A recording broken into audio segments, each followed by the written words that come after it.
gelişmeler ne olacak? Acaba benim yapacağım konut benim olacak mıdır? Yoksa işte müzakerelerde tartışma konusu olacak bir yerleşim birimidir burası diye büyük endişeler yaşanmaktadır. Bu toprak ve mülkiyet konusunun bir an önce sona ermesi gerekir. Çünkü bu ülkede tutunmanın bir diğer yolu da ev edinmedir, mülkiyet edinmedir. Bu konularda çok ciddi sıkıntılar vardır. Kırsal kesime gittiğimizde özellikle oralardan soruyorlar. Acaba arsa dağıtımı olacak mıdır? Kırsal kesim arsası dağıtımı olacak mıdır?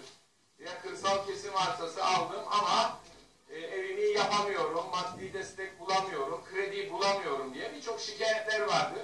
Bunların çözümlenmesi lazım. Bunların dışında toplu konut edindirme noktasında birçok özel sektörde de faaliyetler yapılmakta ama bazı şirketlerde büyük sorunlar yaşanmaktadır.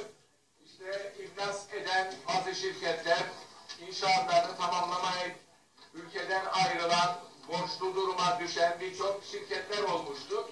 Halbuki insanlar işte buralarda da devletten değil ama konut edinmek için birçok faaliyetler yapılmakta ama vatandaşın ödediği paralar sonunda maalesef bazı müteahhitler tarafından başarılamayınca, konut bitirilemeyince yarım kalmakta. Bazı inşaatlar tamamlandığı halde bankalara olan borçlardan dolayı insanlar mağdur duruma düşmekte ve tapu alamamaktadırlar veya geçen gün de gazetede okudum. Bir ev birkaç kişiye birden satılmış. Bu tür sorunlar yaşanıyor. Tabii ki İçişleri Bakanlığı yapmış arkadaşlar bu işleri fevkalade iyi biliyorlar ama bizler de bu tür sorunlarla karşılaşıyoruz. Yani sadece devletin sosyal konut edindirme projelerinin elbette uygulanmasını istiyoruz. Bunlar başarıyla geçmişte uygulanmıştı. Sosyal konut edindirmede bir devletin yapmış olduğu geçmişteki faaliyetler başarıyla sonuçlanmıştı. Ama kırsal kesimde arsa verme noktasında birçok gençlerimiz evlerini yapamamışlardı. Çeşitli sebeplerden ötürü.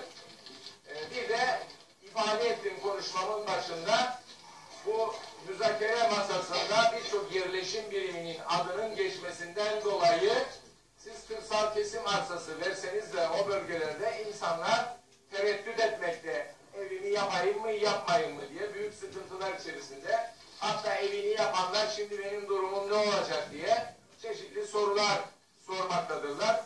Bunlara mutlaka çözüm bulunması gerekir ama sosyal konut edindirme projesi yönünde bu yasanın bu şekilde yapılması da iyi, başarılı bir gelişmedir. Dolayısıyla inşallah yürürlüğe girer ama bu yasayı yapmakla işler bitmiyor. Benim ifade ettiğim çerçeve içerisinde Kuzey Kıbrıs Türk Cumhuriyeti'nde gerek özel sektörün toplu konut yapımında yaşanan sıkıntılar gerekse devletin kırsal kesimde gençlerimize vermiş olduğu arsalarda acaba ev yapayım mı yapmayayım mı, ev yaptıysa ilgili sorunlar yaşıyorlar, ciddi problemler yaşanmaktadır.